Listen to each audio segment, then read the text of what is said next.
All along this path I tread, my heart betrays my weary head, with nothing but my soul to save from the cradle to the grave. They're all in there.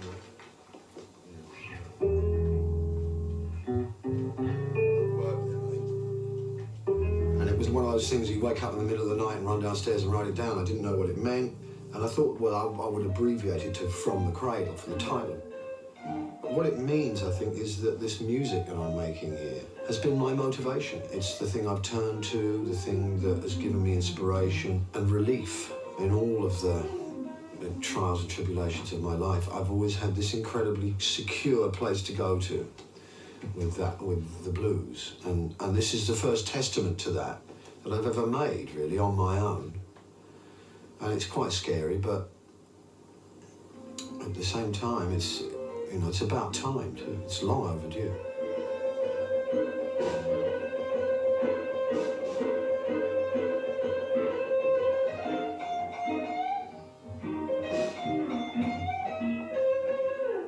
When any kind of soul music was rare, the merest glimpse of a Bo Diddley or a Chuck Berry would send me into frenzies of delight. So when I heard what was behind that, I mean, that was like the front scenery of what I was to later discover.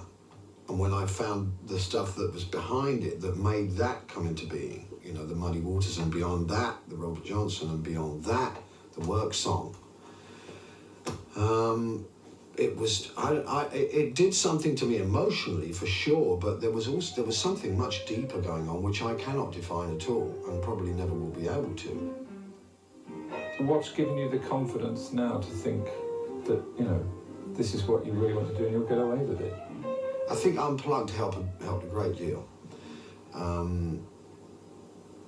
Age, a certain amount of rediscovered security in myself.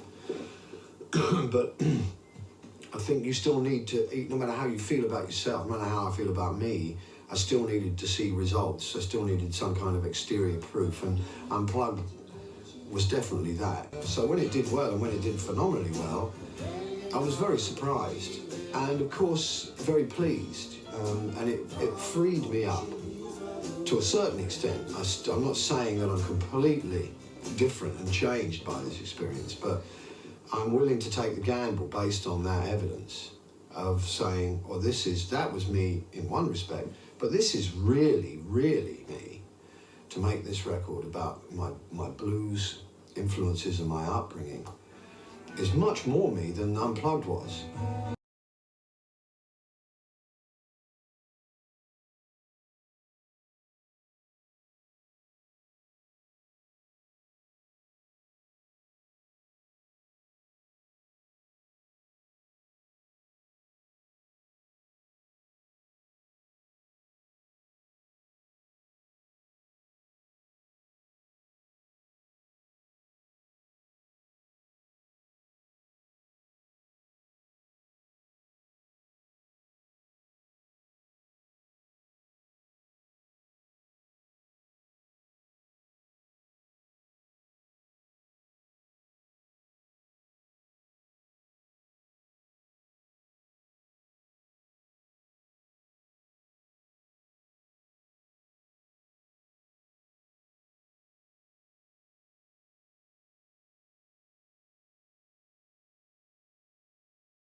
But really, the bones of the thing is coming from inside me, and my need to pay back the tribute to all these people that I heard from day one, from the cradle to the grave, really, that I want to emulate and pay back and say thank you to. And I'm actually trying as hard as I can to replicate what they did, but it doesn't come, it still comes out as me, which is the beauty of the whole exercise. Because I used to think that pure imitation was not good enough, but of course there is no such thing, and I'm finding that out, and as close as I try and get to the original, it still sounds like me doing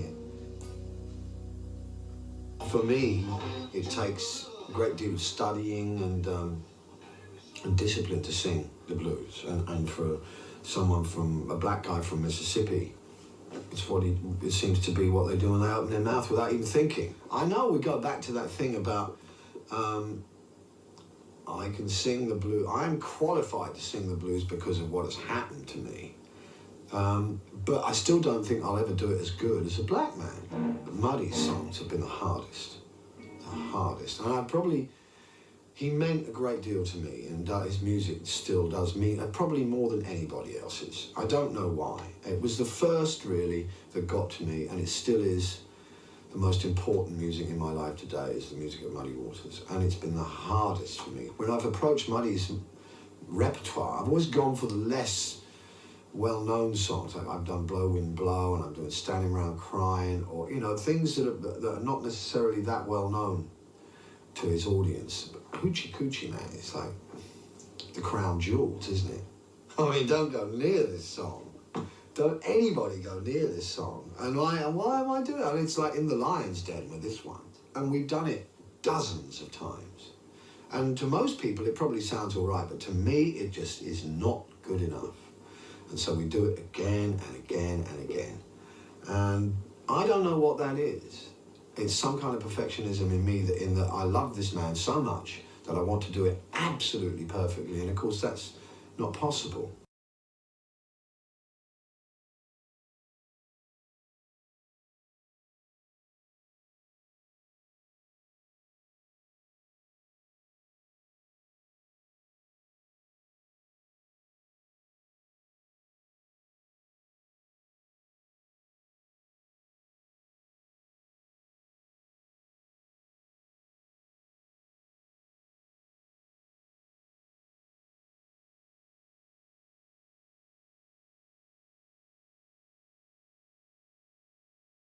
There are a lot of musicians that can touch on other areas. I can't.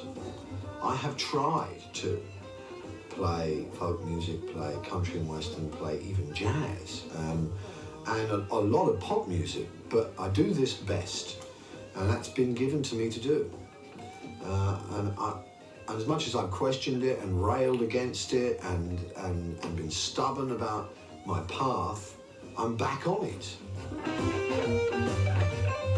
But this is me in terms of my musical identity today, where I've come from and what I mean, and wherever I go in the future will be as a result of this.